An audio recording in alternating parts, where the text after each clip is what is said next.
Coach, what did you see overall from the group? About what I anticipated. I thought in the first half, I thought we were really good. I thought, I think you got a glimpse of what we're capable of. We really shared the ball. We made the extra pass. I think we had 12 assists at the half.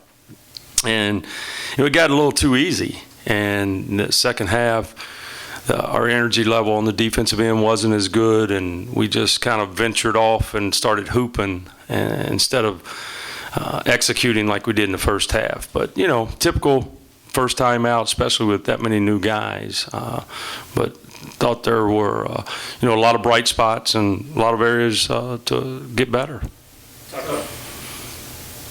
Coach, Aaron Cosby with 31 minutes. What was the thought process behind him getting so much time on the court? I had no idea. I mean, I thought he was good. And we played him, a little bit at the point, a little bit at the two. Our minutes were pretty balanced. Looks like we had 9 guys with 11 minutes or more. And, that's not bad. It's pretty good numbers. The only guy I thought that had some jitters was Marlon. You didn't get to see the real Marlon tonight, but I know he'll come back Wednesday and be the same old Marlon. A lot of energy. He's got a bright future here. Speaking of Cosby with 22, he had a big night. How do you feel he fills the void of the loss of scoring with Price? Well, I think he gave you a glimpse. I mean, he can make shots, and he can score in a variety of ways. He can put the ball in his hands. He can play off ball screens. And then, he got on a roll there in the first half, made threes. He's got a mid-range game. He's a terrific free throw shooter. I think he's a guy that can get us buckets on a nightly basis.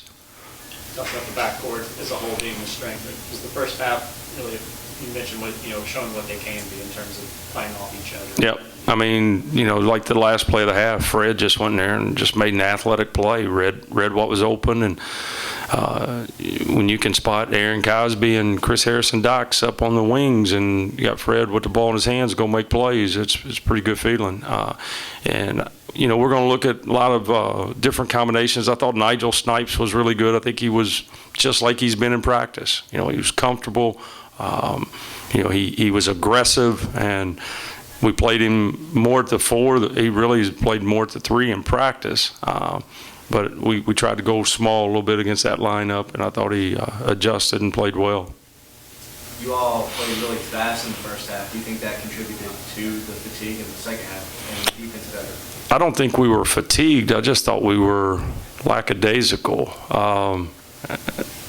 And I'll ask them if they were fatigued. I hope the answer is no, because if not, we can get more conditioning. We've ran a lot. I don't think conditioning or fatigue was the issue. I think it was just it got easy, and we were up 18 or 19, and they thought they were just going to, coast it out. But anyway, I thought our defense keyed our transition buckets in the first half and got us some easy ones. And, if we're going to be a good basketball team, it's going to be because we'll defend you. Coach, with 32 points from the bench tonight, was it a tough all-around team scoring that you want the team this season? Yeah, I mean, obviously you got your second leading scorer and Chris Harrison-Dox coming off the bench, and he could have very easily been in the starting lineup. But I really like having someone like him being that first guy off the bench, can be that spark. I think Nigel can be that spark off the bench as well. And then you bring Ben in as if we're struggling defensively. I didn't think he had 5 blocks tonight, but right there, that one stretch, I don't know what we were doing in our press, but continue to let the ball up the side and then just driving for a layup. And we've got to get that corrected. Lindsey Wilson had 14 more points in the paint than you guys did. What do you guys feel you have to do to take care of that? Well, we didn't take a lot of shots in there. Most of our shots were, from a perimeter. And I don't know that won't be the case for us most of the time this year. I think our strength is our perimeter. But we still have to get a little bit more production, and I think we will out of like Justin Johnson. We got to get him the ball in the post, and he's got to demand the ball, and we've got to get it to him in there and him go to work. Chris McNeil did a little bit of everything, kind of like he did in high school. This has always been pretty good to this point.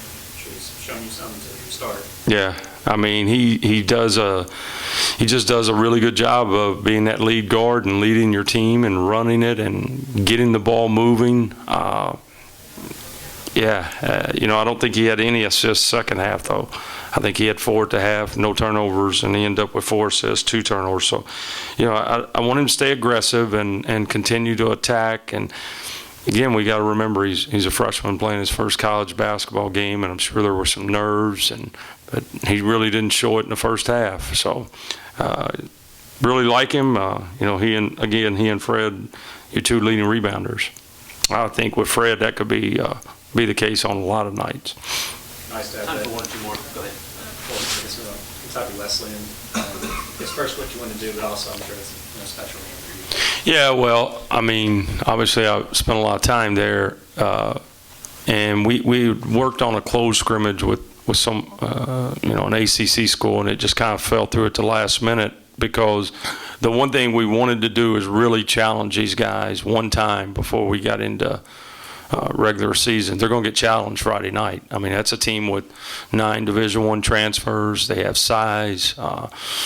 It's going to be a heck of a game, and it's a team that I've been there, so I know what Coach Osborne, Hap's telling those guys. It's a statement game. Let's go make a statement, and our guys have to understand.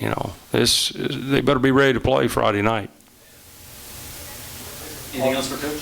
Go ahead, Zach. I guess you were able to get Kentucky Wesleyan. What stands out the most? It's the titles, but just you spent a lot of time there. What's kind of the things that come to mind the most? Just the relationships. One of my closest friends is the president there. The success that we were able to have, and how that community, everyone rallied around that basketball program. It meant a lot to the city. And win or lose, they were there for us. Every road trip, there were 2 busloads of fans that went with us everywhere. It meant a lot to a lot of people. And, I thank God that I was fortunate enough to play a small part of it. And, I spent a lot of time there. And, I'm happy that the program is back on the move, and Happy's moving it in the right direction. Hopefully they can compete for a national championship this year. Okay. All right, guys. Thank you, everybody. Thanks, Coach. Y'all have a good one.